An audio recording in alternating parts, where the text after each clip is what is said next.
Praise the దేవుని నామాన్ని మహిమ గాక.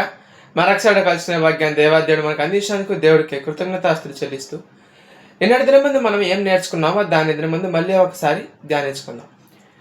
మనం అనేక మంది కూడా ఏదైనా ఒక చిన్న మిస్టేక్ చేసినప్పుడు ఎవరైనా ఎందుకు చేసావు దాన్ని అంటే ఒక ఆన్సర్ కామన్గా చెప్తుంటారు. ఏమిటంటే అలవాటైపోయింది అనే మాట అనేక మంది వాడుతూ ఉంటారు. కాబట్టి నిన్న దినం ముందు మనం ఏం నేర్చుకున్నామంటే మన బాడీ అనేది, మన మైండ్ అనేది ఎలా మౌల్డ్ చేస్తే అలా మౌల్డ్ అవుతుంది అని. కాబట్టి ఆ చెడు విషయాన్ని చేయడానికి అలవాటైన మనం మంచి విషయాన్ని చేయడానికి ఎందుకు అలవాటు అవ్వలేకపోతున్నాం? లేకపోతే ఆ తప్పు చేయడానికి అలవాటైన మనం మంచి చేయడానికి లేక సరైనది చేయడానికి ఎందుకు అలవాటు అవ్వలేకపోతున్నాం అనేది మనం ధ్యానించుకోగలగాలి. మొట్టమొదటిగా మనకు ఆశా నిగ్రహం అనేది బైబిల్ గ్రంథంలో కనిపిస్తుంది.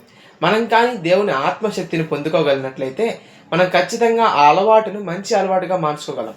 ఇది వరకు మనం అందరం కూడా, ఇంక్లూడింగ్ మీ, నేను కూడా ఇంతవరకు కూడా చెడు చూడడం అలవాటు చేసుకోండొచ్చు. మనం మంచి చూడడం అలవాటు చేసుకోగలగాలి. లేకపోతే చెడు చేయడం అలవాటు చేసుకోండొచ్చు.